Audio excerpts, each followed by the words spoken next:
नमस्कार. हॅलो सह्याद्रीच्या आजच्या भागात मी पूनम चांदोरकर आपलं सगळ्यांचं मनापासून स्वागत करते. मंडळी, स्पर्धा परीक्षांचं वेळ काही नवीन नाहीये. शालेय जीवनापासून अनेक विद्यार्थी या स्पर्धा परीक्षांची तयारी करत असतात, कारण ही खरंच खूप व्यापक संकल्पना आहे. एका पदासाठी लाखोनी उमेदवार अर्ज करत असतात आणि मग तो उमेदवार योग्य, सक्षम, संयमी आणि तितकाच हुशार असणं खूप गरजेचं आहे. पण हे सगळं कधी येतं? जेव्हा आपण त्या स्पर्धा परीक्षा नीट समजून घेतो, त्यांची नीट तयारी करतो, त्याच वेळेला. आज आपण याच महत्त्वाच्या विषयावर चर्चा करणार आहोत. आजचा आपला विषय काय आहे ते बघूया. आजचा आपला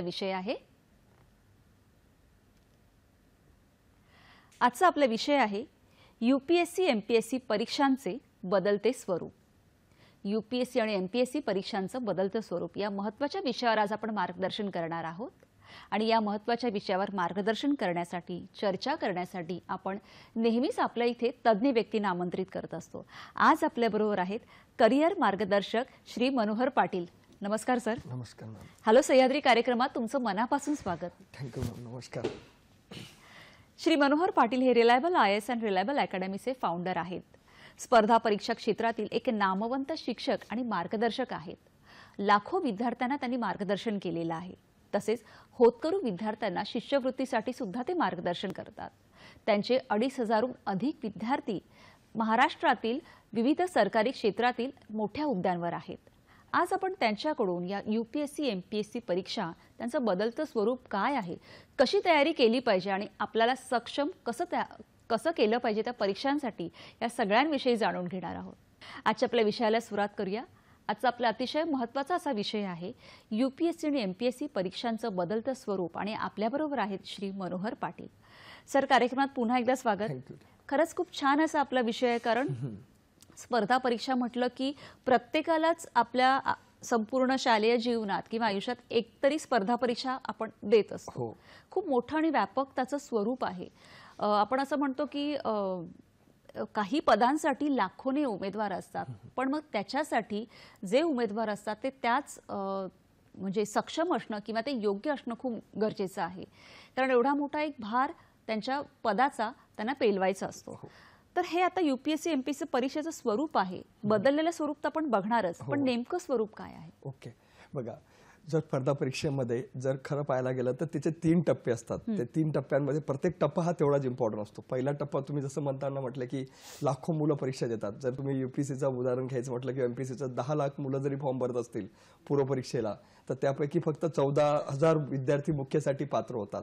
म्हणजे ही स्पर्धा आहे आणि स्पर्धेमध्ये म्हणतात ना की ज्याच्यामध्ये किती काही केलं तरी ज्याच्यामध्ये जे कॅलिबर आहे, पोटेन्शियल आहे, कुशलता आहे, किंवा ज्याच्यामध्ये जो अभ्यासामधला जो स्मरणशक्ती असेल किंवा त्याचं तर्कशक्ती असेल, याचा आधारे त्याने जर चांगला अभ्यास केला असेल तरच तो त्या 14,000 किंवा 10,000 मुलांमध्ये तो मुख्य परीक्षेसाठी पात्र होईल. आणि मग मुख्य परीक्षेला जर तो पात्र झालात तरच त्याला त्या मुलाखतीमध्ये तो पात्र होईल. आता मुलाखतमध्ये ते 10,000 ते 14,000 मुलांमध्ये कमीत कमी 2 ते 3,500 मुलांमध्ये त्याला यावं लागेल. म्हणजे जो तिसरा टप्पा आहे तो खूप महत्त्वाचा आहे. म्हणून या स्वरूपामध्ये पूर्व, मुख्य, मुलाखत हे 3 टप्पे खूप महत्त्वाचे असतात. याच्यात कितीही लाखो मुलं जरी असले तरी त्यात ते विद्यार्थी पात्र होतात ज्या विद्यार्थ्यांमध्ये ते क्षमता असते, ज्याच्यामध्ये ते पोटेन्शियल, कॅलिबर असते. त्याच विद्यार्थ्यांना त्या परीक्षामध्ये आपल्याला तिसऱ्या टप्प्यापर्यंत जाता येते. म्हणून स्वरूपामध्ये अजून याच्यामध्ये आपल्याला हे करता येईल की पूर्व परीक्षा, मुख्य परीक्षा, मुलाखत तिघांमध्ये तिघांचा आपण म्हणजे म्हणतात ना, तिघांचा जर विचार केला तर याला स्पर्धा म्हणूनच आपण त्याला ओव्हरऑल याचा 360 डिग्री अप्रोचने पहिल्यापासून ज्याचं स्वरूप समजून घेतलं आणि त्याचा सुरुवातीपासूनच अभ्यास चांगला केला तर 3 टप्पे आपल्याला यशस्वीरित्या सांभाळता येतात. नक्कीच. म्हणजे जसं आता तुम्ही सांगितलं की फक्त एक टप्पा नाही, की पहिला, दुसरा आणि तिसरा टप्पा, आणि तिसरा टप्पा जास्ती कठीण असतो, महत्त्वाचा असतो, मुलाखतीचा टप्पा. त्याच्यामध्ये आपला व्यक्तिमत्व विकास आणि या सर्व गोष्टी पाहिल्या जातात. म्हणून त्याच्यामध्ये तो एक कोर असतो, पण त्याची तयारी आपण त्या शेवटच्या टप्प्यात न करता सुरुवातपासून जर त्या गोष्टींना आपण तयार असतो तर आपल्याला तो टप्पा सुद्धा तेवढा इझिली क्रॅक करता येतो. कारण की त्याच्यामध्ये 14,000 विद्यार्थ्यांमध्ये आपल्याला फक्त 2,500 ते 3,000 विद्यार्थ्यांनाच फक्त इंटरव्ह्यूसाठी इलिजिबल करावं लागतं. मग त्या मुलांमध्ये येण्यासाठी आपली तयारी ही अगोदरपासून पाहिजे. म्हणजे जसं तुम्ही सुरुवातीला सांगितलं की 10 लाख मुलांनी अर्ज केल्यावर त्यातल्या कमीत कमी फक्त 14-15 हजार विद्यार्थी आहेत. त्यातलाही तिसऱ्या टप्प्यापर्यंत जाण्यासाठी 2-2.5 हजार विद्यार्थी असतात. 2-2.5 हजार विद्यार्थ्यांची मुलाखत होते. त्यातले फक्त 1000 मुलं यूपीएससी सिलेक्ट करते. म्हणजे जवळपास, हो. हो, म्हणजे ही स्पर्धा परीक्षा किती आपण म्हणू शकतो की किती फोकस त्याच्यावर देणं किती गरजेचं आहे आणि त्याच्याच पद्धतीने त्याची तयारी किती आधीपासून करणं गरजेचं आहे हे महत्त्वाचं असतं. मग आता जर एवढे विद्यार्थी त्याच्यामध्ये प्रत्येक वेळेला असतात तर त्यांचा असा काही एज क्रायटेरिया आहे का आणि कधीपर्यंत तो देऊ शकतो? हो, बघा आता जर स्पर्धा परीक्षेमध्ये जर आपण यूपीसी स्पेसिफिक एक्झाम पाहिली तर यूपीसी एक्झाममध्ये 21 पासून तर त्यांचं 32 एज हे ओपन कॅटेगरीसाठी असतं आणि जर आपण त्याच्यामध्ये जर अदर ओबीसी वगैरे पाहिलं तर त्याच्यामध्ये त्यांचं 35 एज असतं आणि SC/ST साठी 37 एज असतं. म्हणजे या 3 टप्प्यामध्ये. आणि तसंच आपण एमपीसी पाहिलं तर एमपीसीचं थोडं एज रिलॅक्सेशन कम्पॅरेटिव्हली जास्त आहे. एमपीसी मध्ये 19 पासून तर आपण त्यांना 37 पर्यंत ते एक्झाम देऊ शकतात रिझर्व्ह कॅटेगरी, आणि नंतर मग अजून म्हणजे ओपन कॅटेगरी, नंतर रिझर्व्ह कॅटेगरीसाठी अजून 5 वर्षाचं रिलॅक्सेशन भेटतं. अजून जे काही हँडिकॅप वगैरे असतील त्यांना अजून रिलॅक्सेशन भेटतं, म्हणजे ते 45 एज पर्यंत देऊ शकतात. आणि त्यांना अटेम्प्ट वगैरे एमपीसी मध्ये असतो. म्हणून एमपीसी मध्ये खूप काही विद्यार्थ्यांना स्वतःला म्हणजे टाइम भेटतो अभ्यास करायला. यूपीसी मध्ये मात्र तसं नाही. यूपीसी मध्ये आपल्याला त्याच्यामध्ये अटेम्प्ट पण तेवढंच इम्पॉर्टंट आहेत. यूपीसी मध्ये आपल्याला ओपन कॅटेगरीसाठी फक्त आपल्याला 6 अटेम्प्ट आहेत आणि ओबीसी साठी म्हटलं तर 9 अटेम्प्ट आहेत आणि अदर रिझर्व्हसाठी आपल्याला अनलिमिटेड अटेम्प्ट आहेत. मग हे जे अटेम्प्ट किंवा जे काही एज रिलॅक्सेशन असतं, किती जरी 6 अटेम्प्ट असेल किंवा 9 अटेम्प्ट असेल, पण विद्यार्थ्यांनी स्पर्धा परीक्षेत अभ्यास करताना 1 ते 2 अटेम्प्ट मध्ये जर आपण सिद्ध करू शकलो तर स्पर्धा परीक्षेमध्ये आपण न्याय जर देऊ शकलो तर स्पर्धा परीक्षा करा 2 वर्षासाठी. जर 2 वर्ष 3 वर्षापेक्षा जास्त लागत असेल तर हे क्षेत्र सोडून दुसऱ्या कुठल्या तरी क्षेत्रामध्ये स्वतःला नक्कीच करिअरचा दुसऱ्या वाटा शोधणं गरजेचं आहे, असं माझं वैयक्तिक मत आहे. कारण की याच्यामध्ये स्पर्धा परीक्षेमध्ये खूप काही विद्यार्थ्यांचा एक म्हणतात ना 10 वर्ष 5 वर्ष 3 वर्ष 4 वर्ष त्यांच्या ह्या क्षेत्रामध्ये काम केल्यामुळे त्यांना दुसऱ्या करिअरच्या त्या काही अपॉर्च्युनिटीज त्या खूप काही मध्ये त्यांच्यापासून त्यांना मुक्त म्हणजे अलिप्त व्हावं लागतं, त्या फाटा फुटतात. मग त्यांना पुढे भविष्यात मग कुठे बिझनेस टाकायचा असेल तरी चॅलेंजेस किंवा करिअर लाईफ पर्सनल लाईफ सर्व गोष्टींना अडचण येतात. म्हणून त्यांनी 1 ते 2 वर्षाचा जर त्यांना जर ह्या क्षेत्रामध्ये जास्त असतं 3 वर्ष लास्ट टू लास्ट जर त्यांना यशस्वी होता आलं तर ह्या क्षेत्रामध्ये स्पर्धा परीक्षेचा अभ्यास करून करिअर चांगलं आहे. नक्कीच नक्कीच तर मग त्यांनी नक्कीच प्लॅन बी नक्कीच लवकरात लवकर सेट करावा. नक्कीच. या प्लॅन बी विषयी तर आपण नंतर आरामात बोलणारच आहोत. आधी एक फोन घेऊया. विजय पाटील आपल्याशी बोलतायत वाडावरून. नमस्कार, बोला. नमस्कार, तुमचा प्रश्न विचारा. मी गौडापूर वाडा इथनं बोलतो. माझा प्रश्न असा आहे की गाव पातळीवरनं ते जगताचा अभ्यास करताना यूपीएससी आणि एमपीएससी या विद्यार्थ्यांना येणारे जे प्रश्न आणि उत्तरं आहेत ते कशा पद्धतीने त्याला सामोरे जावं लागतं. ओके, नक्कीच. धन्यवाद विजयजी. काय सांगाल? गाव पातळीवरचे जे विषय असतात म्हणजे स्पर्धा परीक्षा करण्यासंबंधितचे विषय तुम्ही म्हणतायत का सर? हो, त्याच्या विषयावरती बघा. याच्यासाठी ना ज्या विद्यार्थ्यांना गाव पातळीवरती पण आता आहे ना म्हणजे ऑनलाईन माध्यमातून खूप काही युट्यूब वरती असतील किंवा आता इंटरनेटचा खूप काही चांगला स्पीड असल्यामुळे खूप काही गोष्टी आता सहज अवेलेबल आहेत. म्हणजे ऑनलाईन असतील म्हणजे मेंटॉर्स गायडन्स किंवा रेकॉर्डेड असतील, अशा खूप काही सोयीसुविधा आता उपलब्ध झालेल्या आहेत. आणि खूप काही मटेरियल आता खूप कंपाईल मटेरियल आपल्याला आपल्या म्हणजे डोअर स्टेप आपल्याला भेटतं. त्यामुळे आपल्याला या सर्व रिसोर्सेस पहिल्या सुरुवातीच्या काळामध्ये हे मिळवणं खूप चॅलेंजिंग होतं, पण आता ते खूप सहज सोपं झालेलं आहे. त्याच्यासाठी पहिले जेवढा म्हणजे त्रास व्हायचा आता तसा कम्पॅरेटिव्हली खूप कमी होतो आणि ते आपल्याला इझिली ऍक्सेस होतं. आणि असं कधी विचारच नका करा की आपण ग्राम पातळीवरती आहेत. आता आहे ना आता तेवढं म्हणजे डेव्हलप झालेलं आहे, तेवढ्या पद्धतीने आपल्याला सहज सर्व उपलब्ध साधनांचा पुरेपूर वापर, आपल्याकडे जेवढे साधनं असतील त्यांचा आपण पुरेपूर वापर करून आपल्या अभ्यास स्पर्धा परीक्षेमध्ये चांगल्या पद्धतीने करून, आणि मोस्टली आम्ही एक ऑब्झर्व केलंय की ग्रामीण भागाचे विद्यार्थी स्पर्धा परीक्षेमध्ये त्यांना तेवढा प्रॉपर म्हणजे जरी त्यांना रिसोर्सेस नसले पण त्यांच्यामध्ये इच्छाशक्ती खूप चांगली असते, तीव्र इच्छाशक्ती असते, तेवढं प्रामाणिकपणे असतं आणि ते अभ्यास करून तेवढ्याच रिसोर्सेसचा फायदा घेऊन ते चांगल्या पद्धतीने यशस्वी पण होतात. म्हणून ग्राम पातळीवरती पण या सर्व गोष्टींचे फायदा घेण्यासाठी विद्यार्थ्यांमध्ये फक्त त्यांना थोडा एक चांगला मार्गदर्शक, एक चांगला मेंटॉर आणि चांगले रिसोर्सेस, चांगला कॉन्टेंट ज्याच्यामधनं त्याला जास्तीत जास्त परीक्षेमध्ये रिलेव्हंट कॉन्टेंट त्याला भेटेल, अशा गोष्टी जर त्याला मुबलक भेटल्या तर तो नक्कीच यशस्वी होऊ शकतो. नक्कीच नक्कीच. आपण ह्या परीक्षांचं किंवा ह्या विषयांचं स्वरूप थोडंसं आम्हाला सांगाल का? यांचं स्वरूप असं आहे की याच्यामध्ये जर पाहायला गेलं तर जो पूर्वपरीक्षा असतं, पूर्वपरीक्षा आपण म्हणजे पूर्वमध्ये 2 सब्जेक्ट असतात, एक जीएस असतो आणि एक सीसॅट असतो. आता हा जो सीसॅट सब्जेक्ट हा तो क्वालिफाईंग सब्जेक्ट असतो. क्वालिफाईंग म्हणजे काय, जोपर्यंत त्याचा पेपर आपण म्हणजे त्याच्यामध्ये आपल्याला मार्क्स पडत नाही, 33% मार्क्स नाही पडले तर आपल्याला जीएस पेपर आपला चेक केला जात नाही. म्हणून तो क्वालिफाईंग सब्जेक्ट जो आहे तो लॉजिकल बेसिस सब्जेक्ट आहे. त्याच्यामध्ये आपलं तर्कक्षमता चेक केली जाते, त्याच्यामध्ये आपला ऍप्टिट्यूड चेक केला जातो आणि तो ऍप्टिट्यूडच्या बेसवरती आपल्याला जज केलं जातं. मग तेव्हा आपला जीएस पेपर चेक केला जातो. म्हणजे हा पूर्व परीक्षेच्या टप्प्यामध्ये जीएस आणि सीसॅट हे दोन महत्वाचे मुख्य पेपर आहेत. दोघा पेपर 200-200 मार्क्ससाठी आहेत. मग 200-200 मार्क्ससाठी मग आपल्याला 200 मार्क्स पैकी कमीत कमी आपल्याला 70, 75, 80 मार्क्स जरी पडले तरी आपण पूर्व परीक्षा पास होतो. आणि तो क्वालिफाईंग सब्जेक्टमध्ये आपण 33% जरी आपल्याला आलेत, म्हणजे 67 की 70 मार्क्स जरी आपण चांगल्या अपेक्षित पाडले तरी आपण सीसॅट क्वालिफाय होतो आणि जीएस आपला पेपर चेक केला जातो. आणि जीएस पेपर पूर्व परीक्षा पास झाल्यानंतर मग आपल्याला मुख्य परीक्षेचा दुसरा टप्पा असतो. आता हा मुख्य परीक्षेचा जो टप्पा असतो हा यूपीसीचा सर्वात मोठा आणि सर्वात वाईल्ड असतो, ज्याच्यामध्ये आपल्याला कम्प्लीट म्हणजे 250 मार्क्सचे 4 paper, GS1, GS2, GS3, GS4 म्हणजे सामान्य अध्ययन पहिला पेपर, दुसरा पेपर, तिसरा, चौथा असे 250 मार्क्सचे टोटल 1000 मार्क्सचे आपल्याला जीएस पेपर असतात. आणि ऑप्शनल म्हणून 2 ऑप्शनल आपल्याला म्हणजे एक ऑप्शनल सब्जेक्ट असतो ज्याचे 2 पेपर असतात, ते पण 250 मार्क्सचे 2 सब्जेक्ट असतात. ते 250 मार्क्सच्या 2 सब्जेक्ट ते 500 मार्क्ससाठी झालेत. 500 आणि हे 1000 मार्क्स 1500 मार्क्सचा आपला पूर्ण सिलेबस विद्यार्थ्याला तो आन्सर रायटिंग बेसवरती करावा लागतो. आणि हे झाले फक्त 1500 मार्क्स. यानंतर अजून एक एसे रायटिंग सब्जेक्ट असतो जो 250 मार्क्सचा आहे. म्हणजे टोटल 1750 मार्क्ससाठी आपल्याला आन्सर रायटिंग करायचे. आणि हा मुख्य परीक्षेचा जो काही मोठा अभ्यासक्रम आहे याच्यामध्ये अजून आपला तिसरा टप्पा असतो जो मुलाखतचा असतो. व्यक्तिगत आपली पडताळणी केली जाते. त्याच्यामध्ये आपल्याला 275 मार्क्सची मुलाखत असते. म्हणजे असे पहिला, दुसरा, तिसरा 3 टप्पे असतात. आता याच्यातला जो दुसरा टप्पा आहे याचं स्वरूप तुम्ही विचारलं, या दुसऱ्या टप्प्यानं याच्यामध्ये मेन जो असतो तो आन्सर रायटिंग स्किलचा असतो, ज्याच्यामध्ये आपलं अक्षरलेखन जे असतं ते म्हणजे आपल्याला जे काही ज्या मुद्द्यावरती क्वेश्चन विचारलाय त्याचा आन्सर प्रॉपर देता यायला पाहिजे. आता जर आपण पहिला एक जरी सब्जेक्ट पकडला, GS1 सब्जेक्ट पकडला, सामान्य अध्ययन पेपर पहिला, या पेपरमध्ये आपल्याला फक्त 20च क्वेश्चन दिलेले असतात. 10 क्वेश्चन आपल्याला 10 मार्क्ससाठी आणि 10 क्वेश्चन 15 मार्क्ससाठी.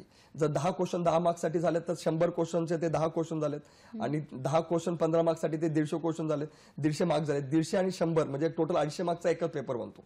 आणि 250 मार्क्ससाठी आपल्याला फक्त 20 क्वेश्चन दिलेले असतात.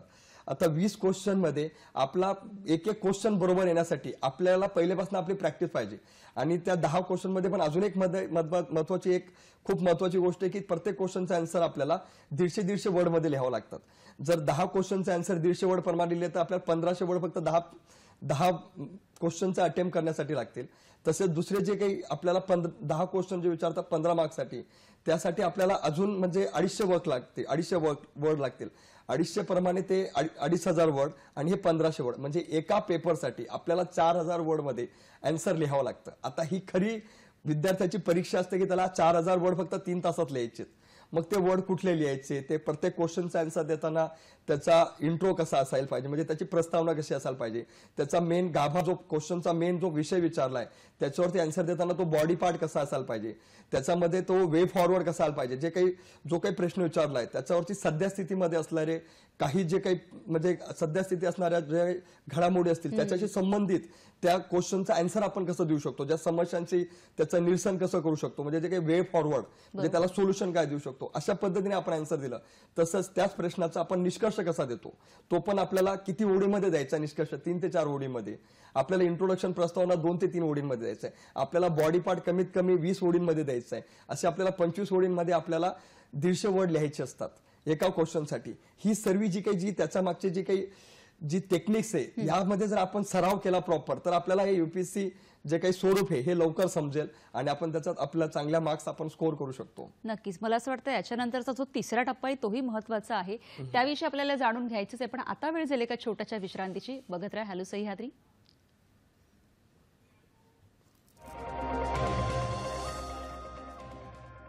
हॅलो सह्याद्रीमध्ये सगळ्यांचं पुन्हा एकदा मनापासून स्वागत. यूपीएससी एमपीएससी परीक्षांमध्ये आपल्या करिअरच्या नेमक्या टप्प्यावर त्याचं बदलतं स्वरूप आपण जाणून घेत आहोत आणि आपल्याला करिअर मार्गदर्शन करत आहे श्री मनोहर पाटील सर. आपल्या चर्चेला सुरुवात करण्यापूर्वी आपण आधी एक फोन घेऊया. शिवानी जाधव आपल्याशी बोलतात मलाडवरून. नमस्कार. ओके, बोला शिवानी ताई. माझा क्वेश्चन असा आहे की जर यूपीएससीसाठी प्रिपरेशन करायचं असेल तर दिल्लीलाच जाणं गरजेचं आहे का? इथे राहून मुलं प्रिपरेशन करून रिझल्ट नाही येऊ शकत का? नक्कीच. धन्यवाद.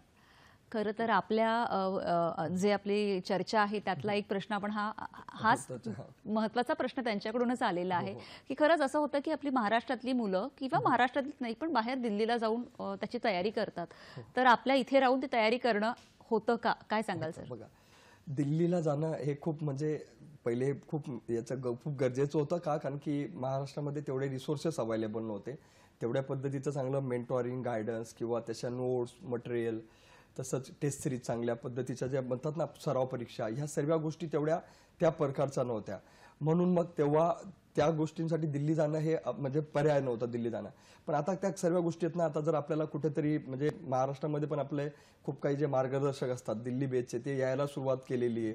तिथले टेस्ट सिरीज मटेरियल नोट्स काही असोसिएशन चांगले झालेले आहेत, त्यामुळे आपण इकडे राहून सुद्धा ते अभ्यास करू शकतो किंवा आपण सेल्फ स्टडी सुद्धा चांगला करू शकतो. आता ऑनलाईन कोर्सेस खूप काही चांगले अवेलेबल असतील किंवा गायडन्स अवेलेबल असतील, युट्यूबमध्ये खूप काही फ्री रिसोर्सेस अवेलेबल आहेत, मटेरियल फ्रीमध्ये खूप काही, आता टेलिग्रामवरती खूप काही मटेरियल फ्रीमध्ये अवेलेबल आहे. तर आपल्याला दिल्लीला जायला पाहिजे असं नाही. जर आपल्याकडे जर फायनान्शियल स्टेबल असेल, फायनान्शियल आपल्याकडे चांगल्या प्रोव्हिजन असेल तर आपण जाऊ शकतो, तिथं राहू शकतो, 1 वर्ष 2 वर्ष चांगला अभ्यास करून नंतर मग आपण सेल्फ स्टडी करण्यासाठी आपण परत इकडे येऊन अभ्यास करू शकतो. दिल्लीला जाणं म्हणजे गरजेचं जे असं मात्र नाहीये. जर आपल्याकडे साधनं असतात, संसाधनं असतील, पैसे असेल तर आपण जाऊन तिकडे आपण खर्च करू शकतो. महिन्याला 15-20 हजार आपल्याला खर्च, क्लासेसचे 2-2.5 लाख फीज, या सर्व गोष्टी आपल्याकडे असतील तर आपण करू शकतो. पण जर ते नसेल तर मग आपण मात्र इकडे राहून ह्या सर्व गोष्टी सहज करू शकतो. आपल्याकडे जे रिसोर्सेस अवेलेबल आहेत त्यांचा आपण पुरेपूर वापर करून आपला चांगला अभ्यास करून सुद्धा आपण यशस्वी होऊ शकतो. नक्कीच नक्कीच. सर, आता तो तिसरा महत्त्वाचा टप्पा आहे त्याविषयी तर आपण चर्चा करूच, पण मला तुम्हाला असं विचारायचं आहे की ग्रॅज्युएशनच्या आतले जर जे विद्यार्थी आहेत त्यांना UPSC MPSCची तयारी करायची असेल तर त्यांनी काय केलं पाहिजे? बघा, ग्रॅज्युएशन मध्ये अंडर ग्रॅज्युएट असणारे मुलं किंवा जो 12वी झालेलं असणाऱ्या मुलं, त्याला स्पर्धा परीक्षेबद्दल जर आवड असेल मनापासून, जर त्याला आवड असेल तर मग त्यासाठीच्या ज्या काही ज्या महत्त्वाच्या गोष्टी आहेत, म्हणजे संसाधन किंवा रिसोर्सेस असतील, त्याच्यामध्ये त्याला NCERT बेस त्याचा बेसिक अभ्यास किंवा त्याच्यामध्ये GSचा अभ्यास, त्याच्यामध्ये त्याचा सर्वात अगोदरपासून जर त्याने आन्सर रायटिंगला चांगली सुरुवात केली, निबंध लेखनाला चांगली सुरुवात केली, निबंध लेखनासाठी त्याचं वर्तमानपत्र वाचन चांगलं पाहिजे, न्यूजपेपर चांगले वाचन पाहिजे, त्याच्यामध्ये पण त्याने स्पेसिफिक म्हणजे द हिंदू जर त्याने अंडर ग्रॅज्युएटला असताना चांगल्या पद्धतीने वाचायला सुरुवात केली, त्याची जी भाषा आहे ते त्याने चांगले समजून घेतली, मग त्याचा सर्व फायदा पुढे त्याला आन्सर रायटिंगमध्ये होऊ शकतो. त्याचा जो बेस असतो तो जो त्याने म्हणजे अंडर ग्रॅज्युएट असताना तयार केला, त्याचे पाठ्यपुस्तकाचे जे काही म्हणजे NCERT बेसचे पुस्तकं, न्यूजपेपर, त्यासोबतच थोडं जे काही अवांतर पुस्तकं असतील जे UPSC सिलेबसशी रिलेटेड असतील ते जर त्यांनी चांगल्या पद्धतीने समजून घेतलेत तर त्याला नक्कीच अंडर ग्रॅज्युएट असताना त्याला त्याचा फायदा पुढे ग्रॅज्युएशन झाल्यानंतर जेव्हा तो फर्स्ट अटेम्प्ट जेव्हा UPSC MPSCचा देईल तेव्हा त्याला नक्कीच त्याचा फायदा होईल. नक्कीच नक्कीच. एक फोन आहे तो आपण ती फोन घेऊया. बोला. नमस्कार. नमस्कार, बोला, प्रश्न विचारा.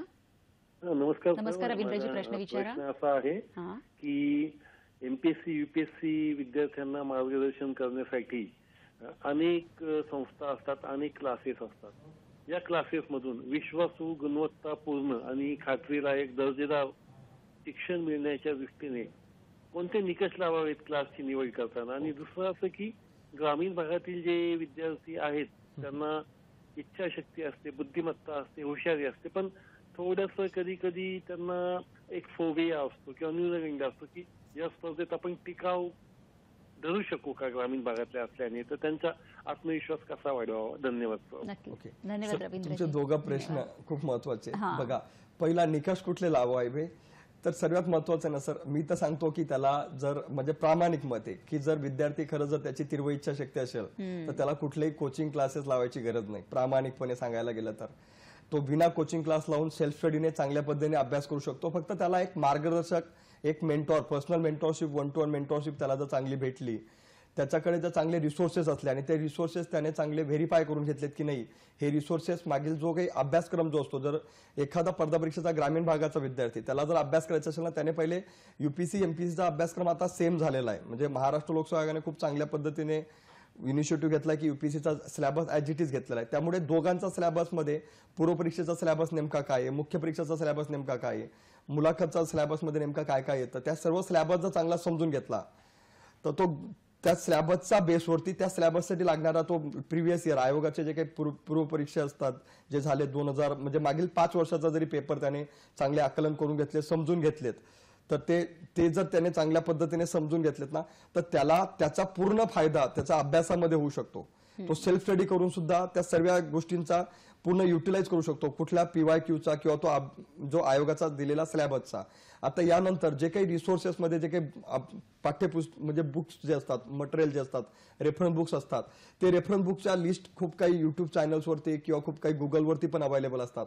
त्याच्यामध्ये पण त्याने स्लॅबसशी रिलेटेड काय काय बुक्स अवेलेबल आहेत, मागील 5 वर्षाचा PYQ मध्ये कुठले कुठले रिसोर्सेस चांगले इफेक्टिव्हली वर्कआउट केलेले आहेत, अशी लिस्टवरती जर काम केलं तर त्याला कुठेही क्लास लावायची गरज नाही. आणि जर क्लास लावायचा असेल तर त्याचा निकष एवढे नक्की पाहायचे की त्या क्लासमध्ये नुसतं क्लास लावणं म्हणजे महत्वाचं नाही, पण क्लासमध्ये तुम्ही क्लास तर खूप काही अवेलेबल असतात, पण ते करून घेतात का अभ्यास, इम्प्लिमेंटेशन इम्पॉर्टंट असतं, हँड होल्डिंग सपोर्ट इम्पॉर्टंट असतो, त्यांचा एक्झिक्युशन करून घेतात का, त्यांचं ऍक्शन ट्रॅकिंग प्रॉपर करतात का.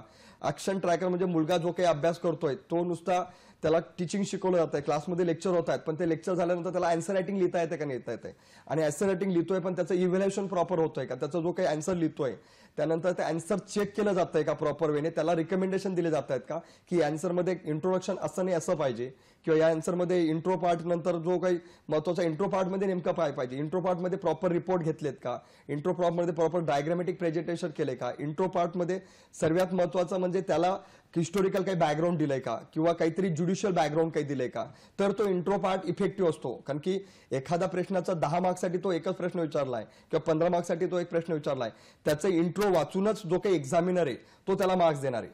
जर 10 किंवा 15 मार्क्ससाठीचा असणारा क्वेश्चनसाठी जर त्याला 8 मार्क्स किंवा 12 मार्क्स जर पाहिजे असतील तर त्याला त्याचा इंट्रोमध्ये इम्पॅक्ट पाडावा लागेल आन्सर रायटिंगमध्ये, आणि तो इम्पॅक्ट पाडल्यावरतीच तो जो एक्झामिनर त्याला मार्क्स देणार आहे. मग त्यासाठी तो जो सराव आहे त्यासाठी त्याला थोडं एक मार्गदर्शन लागेल, आणि त्या मार्गदर्शनच्या बेसवरती तो त्याचा स्कोअर आणू शकतो. आता UPSC मध्ये जरी 2025 मार्क्सची सिलेबस असेल, 1750 मार्क्सची जरी मुख्य परीक्षा असेल, तरी त्याला ऍज इट इज मार्क्स नाही पाडायचे. त्याला फक्त 1000 जवळपास जरी 50% जरी त्याचे मार्क्स आलेत मुख्य आणि मुलाखतचा टोटल स्कोअर मिळून, तरी तो पास होतो. मग याच्यामध्ये आपल्याला 100% तर जस्टिस नाही करायचं, 50% आपल्याला प्रूव्ह करून दाखवायचं. मग 50% मध्ये प्रूव्ह करण्यासाठी आपल्याकडे प्रॉपर म्हणजे गायडन्स, मार्गदर्शन, इम्प्लिमेंटेशन, एक्झिक्युशन यासाठी एक चांगला सपोर्ट भेटण्याची अश्युरिटी असेल तर ते पॅरामीटर खूप गरजेचे असतात एका विद्यार्थ्यासाठी. नक्कीच. मला असं वाटतं त्यांचा जो दुसरा प्रश्न होता, तर मगाशी आपण जेव्हा चर्चा करत होतो की पहिला, दुसरा आणि तिसरा टप्पा, तर तिसरा टप्पा जो सगळ्यात खूप महत्वाचा होता, जिथे तुम्ही सांगितलं की 14,000 मधूनही 2,500 विद्यार्थी कुठेतरी तिथपर्यंत पोहोचतात. आणि आता जसं त्यांचा प्रश्न होता रवींद्रजींचा की कुठेतरी ग्रामीण भागातील विद्यार्थ्यांना मे बी एक फोबिया असतो की आपण तिथपर्यंत पोहोचू की नाही. सर रायटिंग स्किल तर करून जातात, पण त्यावेळेला एक मला असं वाटतं की स्वतःमधला कुठला तरी न्यूनगंड असा वाटतो का की आपण तिथे स्टँड होऊ की नाही, त्यावेळी काय सांगाल? हा बघा, आता जो तिसरा मुलाखतचा टप्पा आहे ना, त्यासाठी कम्युनिकेशन स्किल हा एक इम्पॉर्टंट फॅक्टर असतो. आता कम्युनिकेशन स्किल असेल ना, त्यासाठी त्याचे 2-3 म्हणजे त्याला पर्याय पण आहेत. आपण कधी मिरर प्रॅक्टिस करू शकतो, किंवा आपण एखादा आपल्या जे काही मेंटॉर असतील किंवा आपल्या कुणी रिलेटिव्ह असेल किंवा कलिग असेल त्याच्याशी आपण ना एक पियर स्टडी म्हणतात, एक ग्रुप स्टडी म्हणतात, त्यांना आपण क्वेश्चन आन्सर करून डाऊट विचारणं, एकमेकांमध्ये संवाद साधणं, रोज 1 तास तरी आपल्या फॅमिली मेंबरमध्ये एक तरी एज्युकेशन झालेल्या व्यक्तीसोबत आपण प्रत्येक नवीन मुद्द्यांवरती डिस्कस करणं, जे नॅशनल, इंटरनॅशनल, पॉलिटिकल अशा कुठल्या मुद्द्यावरती डिस्कस करणं. आपण जेव्हा एखादा मुद्दा डिस्कस करतो ना, तेव्हा त्याला एक्सप्रेस करताना आपल्यामध्ये आपण तो म्हणजे त्याच्यामध्ये तो आईज टू आईज कॉन्टॅक्ट, त्याच्यामध्ये तो कॉन्फिडन्स, तो एक्सप्लेनेशन करण्यासाठी लागणारा तर्क, ह्या सर्व गोष्टी जेव्हा त्याचा सराव चांगल्या पद्धतीने करू, जरी ग्रामीण भागात असेल. आणि मी तरी आता माझं एक स्पष्ट मत आहे, ग्रामीण आणि शहरी हे आता जे जुनं समीकरण होतं ते झालं. आता किती दिवस ग्रामीण आपण करू, ग्रामीण नाहीच राहिलंय. आता तेवढं डेव्हलप झालंय, आता सर्व रिसोर्सेस आलेले आहेत, आता सर्व टेक्नॉलॉजी इनरिचमेंट झालेली आहे. आता छोट्या मुलांकडे सुद्धा मोबाईलचे उपकरण आहेत आणि सर्व गोष्टी इझिली आपल्याला एका प्लॅटफॉर्मवरती भेटून जातात. टॅब, लॅपटॉप हे कॉमन झालंय. आता पहिले 5 वर्षापूर्वी, 10 वर्षापूर्वी ह्या सर्व गोष्टी खूप थोड्या मोठ्या होत्या. आता या गोष्टी खूप छोट्या झालेल्या आहेत. त्यामुळे इझिली रिसोर्सेस अवेलेबल आहेत. त्यामुळे इझिली रिसोर्सेस चांगला अप्लाइड यूज करून आपण मुलाखतचं सुद्धा चांगली प्रॅक्टिस करू शकतो. आणि एवढे मॉक अवेलेबल आहेत युट्यूबवरती, आपण मोजून 10-12 जरी महिन्याला आपण टॉपर्स जे असतात, जे UPSC मधनं ऑल ओव्हर इंडिया रँक पहिल्या 10 मध्ये किंवा पहिल्या 50 मध्ये आलेले आहेत. या टॉपरचं जर आपण मुलाखत पाहिल्यात, त्यांच्या ज्या काही विशिष्ट जे कोचिंगने जे मुलाखत घेतल्या त्या जर आपण पाहिल्यात, त्याचा चांगला ऑब्झर्व केलं की हा टॉपर आन्सर देताना कशा पद्धतीने आन्सर देतोय, आन्सर देताना कुठल्याही पद्धतीने त्यांच्यामध्ये तो ओव्हरनेस नाहीये, कुठे ना कुठे तो प्रॅक्टिकल अप्रोच आहे, आन्सर देताना तो आईज टू आईज कॉन्टॅक्ट आहे, आन्सर देताना त्यांच्यामध्ये तो लॉजिकल थिंकिंग आहे, लॉजिकल अप्रोच आहे, प्रॅक्टिकल अप्रोच आहे. अशा पद्धतीने आन्सर देण्याचा जर आपण टॉपर्स इंटरव्ह्यू, मॉक इंटरव्ह्यूला जर चांगल्या पद्धतीने अंडरस्टँडिंग करून घेतलं तर आपल्याला नक्कीच आपल्या मुलाखतचा जो भय असतो तो आपला निघून जाईल. नक्कीच नक्कीच सर. त्याविषयी आधी बोलूया, फोन घेऊया. तेजस सोनार आपल्याशी बोलताय जळगाववरून. नमस्कार, बोला. हॅलो बोला, प्रश्न विचारा तेजसजी. मॅडम, आपण जर आता बदलत्या 2025च्या अभ्यासक्रमानुसार आपण कोणते एमपीएससी आणि यूपीएससी साठी पुस्तक रेफर केले पाहिजे? धन्यवाद धन्यवाद.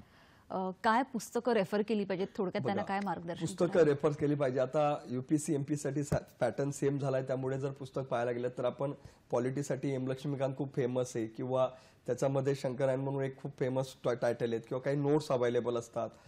आता हिस्ट्रीसाठी स्पेक्ट्रम अवेलेबल आहे, नंतर सिंघानी अवेलेबल आहे, नंतर जॉग्राफीसाठी तुमचं माजिद हुसेन खूप चांगलं रिकमेंडेशन असणारं बुक आहे, किंवा जेसी लिऑंग बुक आहे. असे हिस्ट्री, जॉग्राफी, पॉलिटी हे कोर्स सब्जेक्ट आहेत यूपीएससी मध्ये. अशांसाठी जर आपले स्टँडर्ड सोर्सेस आपले असले, किंवा आपल्यामध्ये आपण एन्व्हायरमेंट घेतलं तर त्यासाठी शंकर IAS आहे, असे जे क्वालिटी बुक्स आपण जर पहिल्यापासून रेफर करून ठेवलेत, नंतर पॉलिटी इकॉनॉमिक्ससाठी आपण रमेश सिंग वाचून ठेवलंय, तर असं एक सुंदरमचं बुक आहे. असे 5 कोर्स सब्जेक्टसाठी चांगले 5 एक पुस्तक चांगले घेतलेत तर आपल्याला अभ्यास करताना आपल्याला नेमका अंदाज कळेल की आयोगाचा सिलेबसशी रिलेव्हंट हे पुस्तकं आहेत, आणि याच्यातले क्वेश्चन PYQ मध्ये मॅक्झिमम विचारले जातात, आणि हे कोर सोर्सेस आहेत. अशा रिसोर्सेस जर आपण रिवाइज करून ठेवल्यात नंबर ऑफ टाइम्स तर आपल्याला त्याचा नक्कीच फायदा होईल. नक्कीच सर. याविषयी अधिक जाणून घ्यायचं आणि त्याचबरोबरीने हे जे यूपीएससी एमपीएससीचं बदलतं स्वरूप आहे त्याचा आपल्या महाराष्ट्रातील विद्यार्थ्यांनाही नक्की कसा फायदा झालाय सगळं जाणून घेऊया. पण आता वेळ झाली एका छोट्याशा विश्रांतीची. बघत राहा हॅलो सह्याद्री.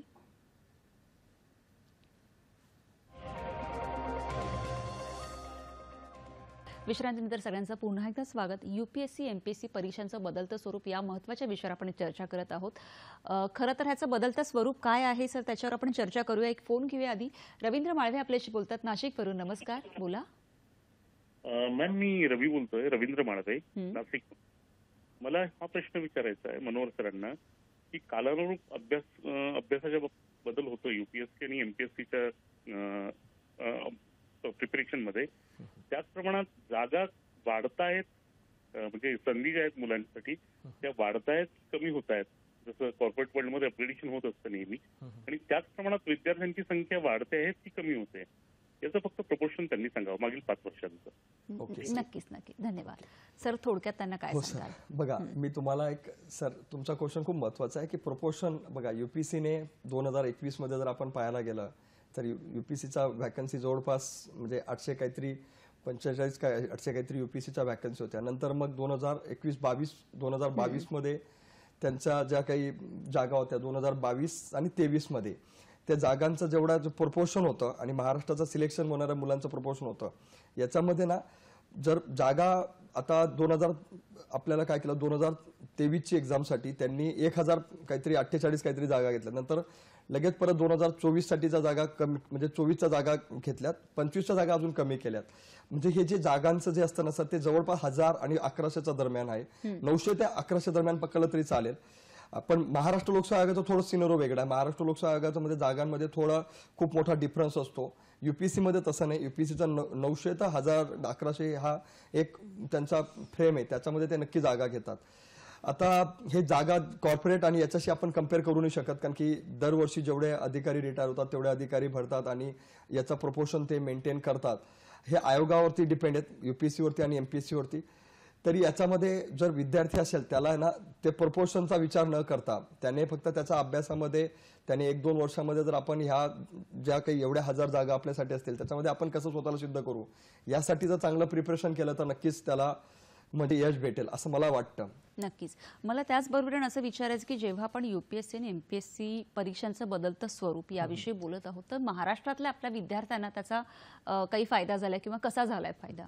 बघा आता 2025चा फर्स्ट पॅटर्न जो आहे ना 2025 मध्ये फर्स्ट टाइम आपण महाराष्ट्र लोकसेवा आयोगाची जी एक्झाम आहे ती युपीएससीच्या धर्तीवरती होणार आहे. युपीएससीचा जो काही अभ्यासक्रम आहे तो ॲज इट इज अभ्यासक्रमावरती पहिल्या वेळेस एक्झाम होणार आहे. आता त्याच्यामध्ये सेम पूर्वपरीक्षा, मुख्य परीक्षा, मुलाखत तिघांचे टप्पे त्यांनी जवळपास सेमच केलेले आहेत. आणि फक्त 2013-14 मध्ये आयोगाने काय केलं होतं, महाराष्ट्र लोकसेवा आयोगाने पूर्वपरीक्षेचा सिलेबस सारखा केला होता. तेव्हा मग महाराष्ट्राच्या विद्यार्थ्यांचा युपीएससी मधला पूर्वपरीक्षा पास होण्याचा टक्का खूप वाढला होता तेव्हापासून.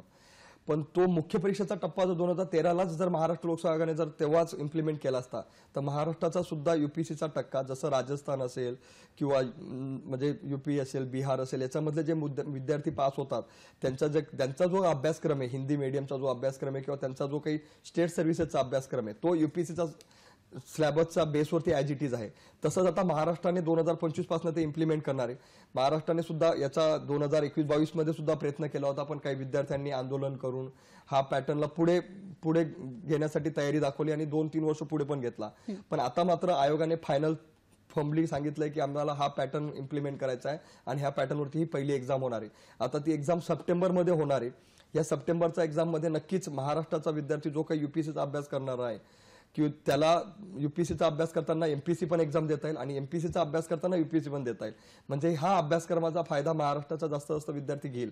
आणि मराठी मीडियममध्ये जरी विद्यार्थी असला तरी त्याला मराठी मीडियम मधला अभ्यास करून तो कुठे ना कुठे आन्सर रायटिंगमध्ये त्याचा स्किल बिल्ड होईल. त्याच्यामध्ये त्याला सगळ्यात त्याचा फायदा त्याला याच्यामध्ये होईल अॅनालिटिकल अप्रोच, म्हणजे तो क्रिटिकल अॅनालिसिस, याचा फायदा तो युपीएससीचा अभ्यास करण्यासाठी त्याला होणार आणि त्याच्यामध्ये युपीएससी मध्ये नक्कीच महाराष्ट्राच्या मुलांचा टक्का यशस्वी होण्यासाठी वाढणार. हे खूप महत्वाचा निर्णय घेतला आणि हा महत्वाचा निर्णयाचा महाराष्ट्र लोकसेवा आयोगाचा खरंच मनापासून आभार आहे. नक्कीच सर. एक फोन घेऊया. ऋषिकेश निकम आपल्याशी बोलतात छत्रपती संभाजीनगरवरून. नमस्कार, बोला ऋषिकेशजी, प्रश्न विचारा. नमस्कार मॅडम. हा, सलग प्रश्न विचारा. सर, मला एक प्रश्न असा विचारायचा होता की एमपीएससी किंवा युपीएससी दोन्ही परीक्षेची सुरुवात करताना सुरुवात कशी करायची आणि कुठून करायची सर? बघा, धन्यवाद. सुरुवात कुठून करावी थोडं मी सांगताना सांगितलं थोडं, पण तरी मी तुम्हाला आता एक जस्ट इन शॉर्ट्स मध्ये सांगतो की सुरुवात करताना आपण पहिले अभ्यासक्रम समजून घ्यावा.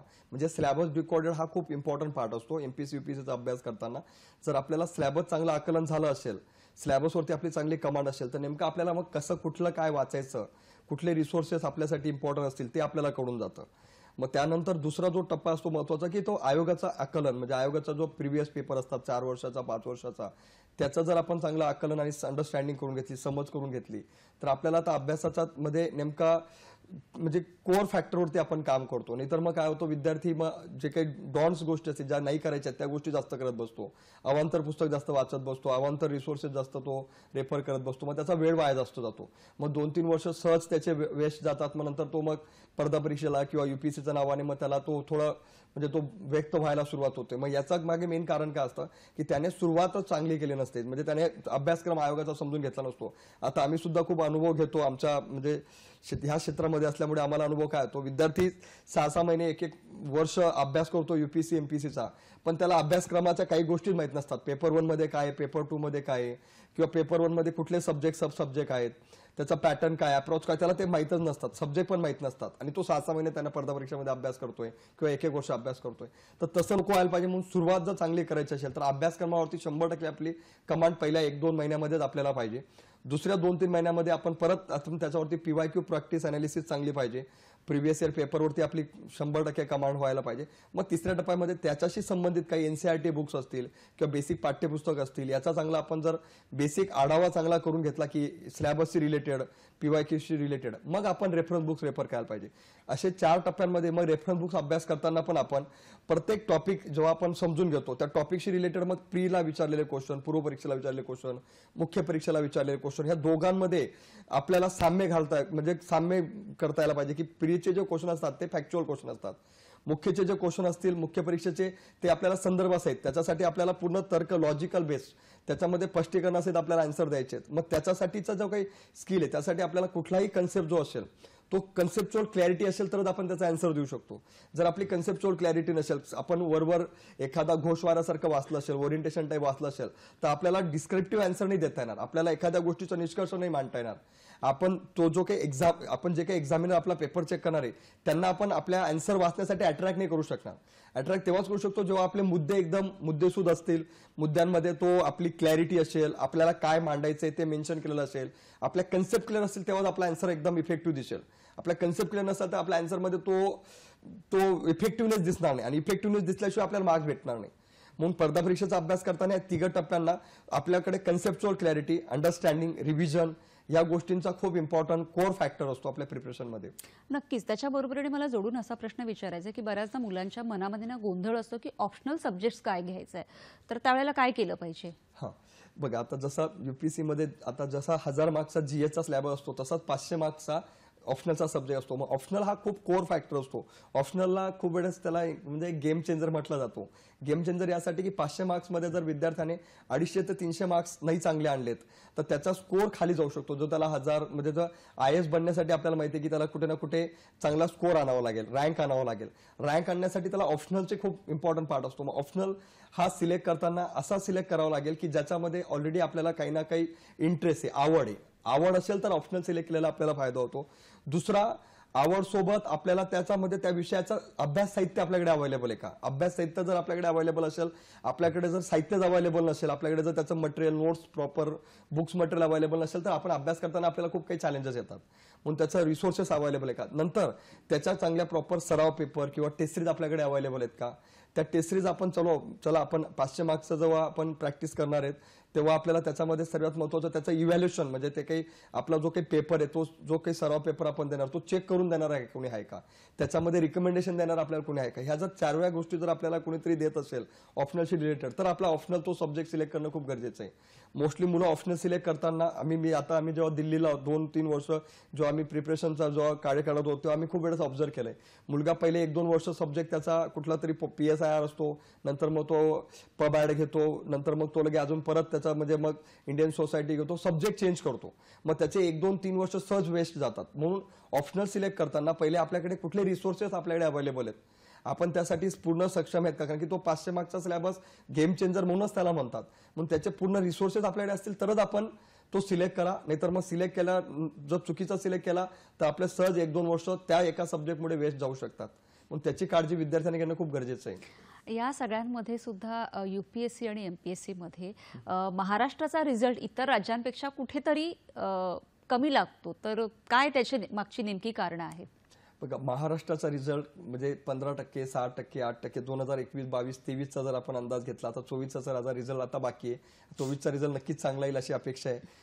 पण जर 23चा जर आपण पाहायला गेलं तर 15% म्हणजे 15% आणि 6%, 7% हा जो रिझल्ट येतो, म्हणजे जर आपण पाहायला गेलं 2022चा म्हणजे 885 विद्यार्थ्यांमध्ये आपल्या महाराष्ट्राच्या कुठेतरी 100 मुलं आले होते, 685 मुलांमध्ये काहीतरी 100 मुलं आले होते.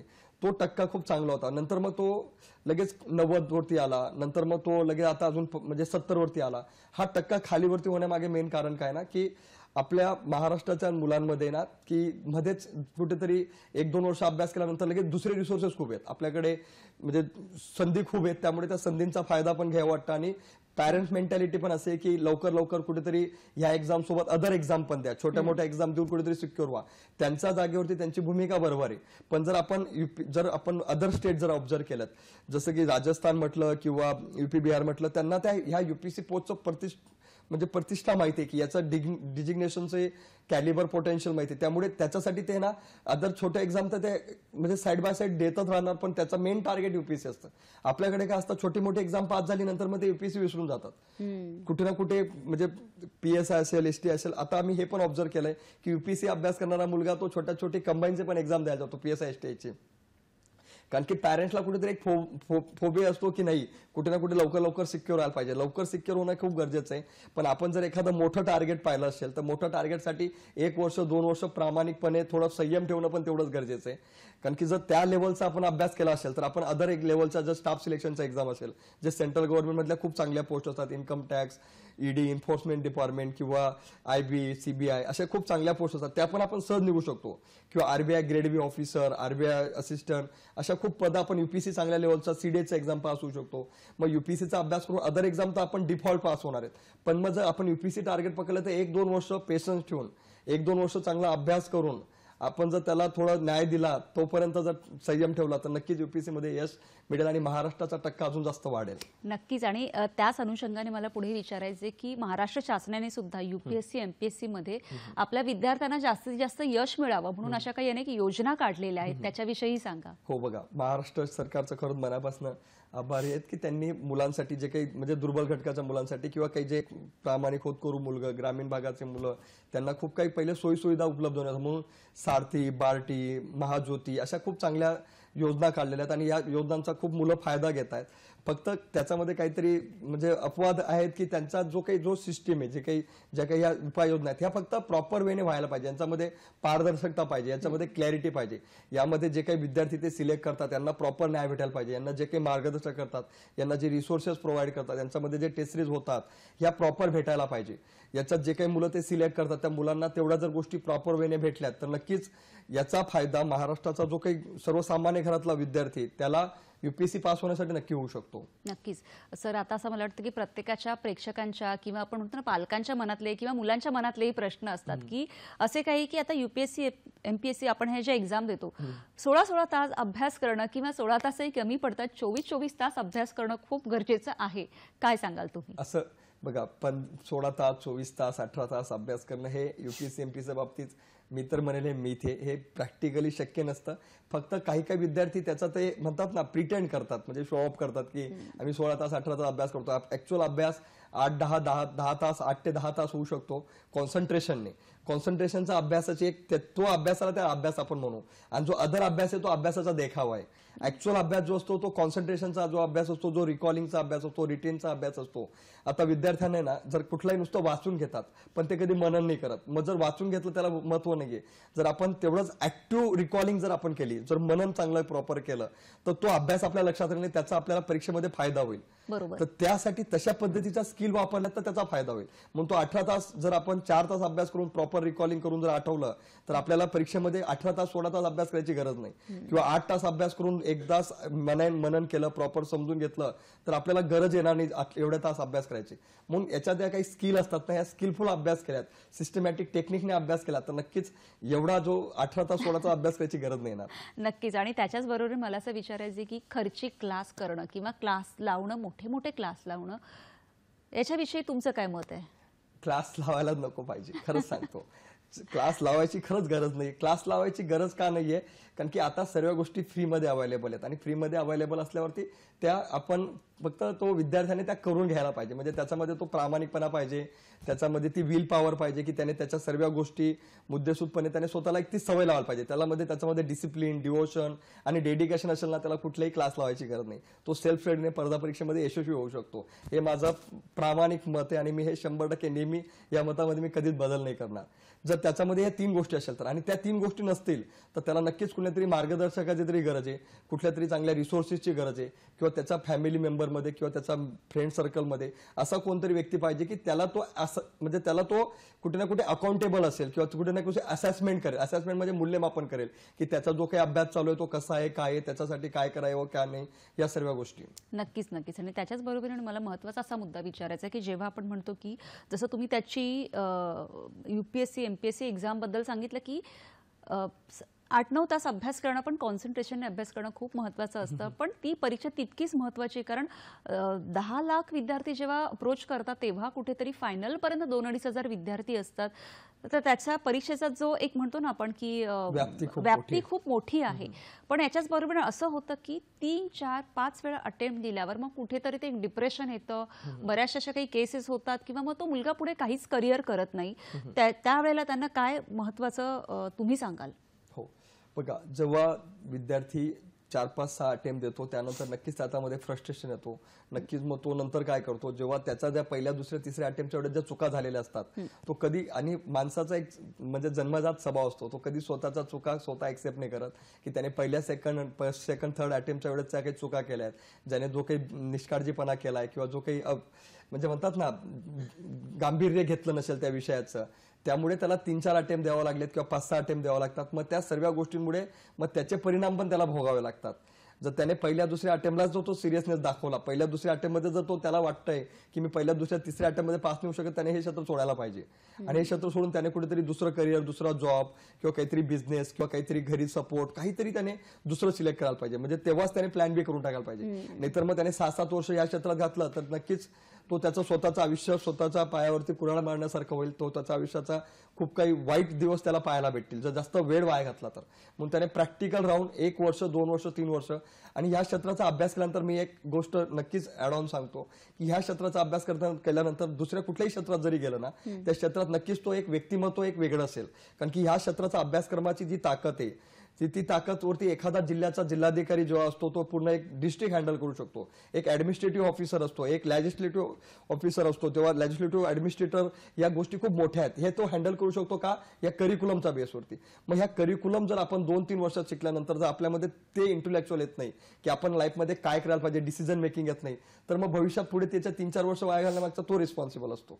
मग मला असं वाटतं की याच्यामध्ये त्या विद्यार्थ्याने कुठे ना कुठे आपल्या स्वतःसाठी एक कॅप ठेवायची की मी 2 वर्ष 3 वर्षात नाही केलं तर मी हे क्षेत्र सोडेल, दुसऱ्या क्षेत्रामध्ये पदार्पण करेल. नक्कीच. मग या स्पर्धा परीक्षांची तयारी करत असताना अभ्यासाचं प्रभावी धोरण जेव्हा आपण म्हणतो तर रोजचा अभ्यास कसा असायला हवा, तुम्ही काय सांगाल? हा, अभ्यासाच्या धोरणमध्ये ना आपण जर म्हणजे आपल्या स्वतःसाठी काहीतरी रूल्स लावून घ्यावा हवा की आपण स्वतःला एक डिसिप्लिन मेंटेन करायला हवी.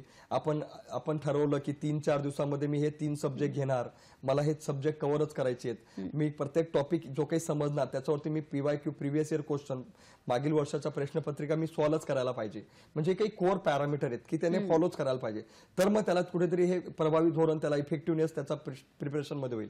प्रिपरेशन करताना त्याने बाकीच्या कॉम्पिटिटिव्ह मुलांपेक्षा नक्कीच पुढे जर त्याचा नेक्स्ट लेवलचं जर त्याला प्रिपरेशन करायचं असेल तर त्याच्यामध्ये त्याला कन्सिस्टन्सी प्रॉपर पाहिजे, त्याच्यामध्ये अॅनालिटिकल अप्रोच पाहिजे, त्याच्यामध्ये GD ग्रुप डिस्कशन प्रॉपर व्हायला पाहिजे, त्याच्यामध्ये सर्वात महत्त्वाचं म्हणजे त्याचा आन्सर रायटिंग लिहिताना सेल्फ इव्हॅल्युएशन पण त्याचं फर्स्ट स्टेपला घ्यायला पाहिजे की आपण जे काही आन्सर लिहितोय त्याच्यामध्ये आपण सर्व जे काही कोर पॅरामीटर आहेत आन्सर रायटिंगचे ते आपण फॉलो करतोय का, आपण अभ्यास करताना रिमाइंडिंग प्रॉपर करतोय का, आपल्या अभ्यास करताना आपल्यामध्ये तो आपल्या हेल्थ कॉन्शियस पण आपण आहेत का, आपली हेल्थ पण आपण मेंटेन करतोय का, आपल्यामध्ये आपण आपल्या मेंटॉरशी एकदा तरी वीकमध्ये डिस्कस करतोय का.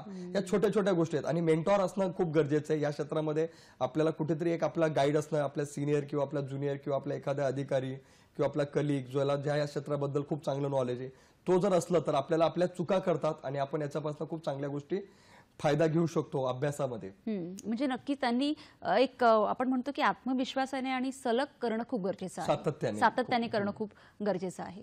नक्कीच. सर, अगदी एका वाक्यात जर तुम्हाला सांगायचं असेल विद्यार्थ्यांना तर काय सांगाल? अगदी एका वाक्यात. कशाबद्दल एक्झॅक्ट म्हणजे काय की ही तयारी करताना कशी केली पाहिजे? हो, स्पर्धा परीक्षेमध्ये जर अभ्यास करायचा असेल तर तुमच्या स्वतःमध्ये तो एक प्रामाणिकपणा पाहिजे, ज्याच्यामध्ये तुमच्यामध्ये तो पुरा जुनून म्हणतात, एक शब्द असतो जुनून किंवा सिद्धत, की 100% आपल्याला करायचं असेल तर 1-2 वर्षात सहज होऊ शकतं. जर आपण 100% करू नाही शकलो तर आपण या क्षेत्रात आपला वेळ वाया न घालवणं हे माझं स्पष्ट मत आहे. जर आपल्याला 100% द्यायचं तर करा, नाही तर नका करा. नक्कीच. जसं आता सरांनी सांगितलं की आपल्याला 100% द्यायचं असेल तर सातत्य ठेवा आणि सातत्याने करा, यश नक्कीच मिळणार आहे. कार्यक्रम कसा वाटला तुम्हाला? माध्यमं तर माहितीच आहेत, YouTube आहे, Facebook आहे, या सगळ्या माध्यमांवर तुम्ही आमच्यापर्यंत कळवू शकता की प्रोग्राम कसा वाटला. सर, खरं तुम्ही इथे आलात आणि कशा पद्धतीने सातत्याने हा एवढा व्यापक अभ्यास केला पाहिजे आणि त्याचं गांभीर्य काय आहे याबद्दल अगदी छान शब्दात आमच्यापर्यंत ही माहिती दिली, त्याबद्दल खरंच खूप खूप धन्यवाद. भेटूया पुढील भागात पुन्हा एका नवीन विषयासह. तोपर्यंत नमस्कार.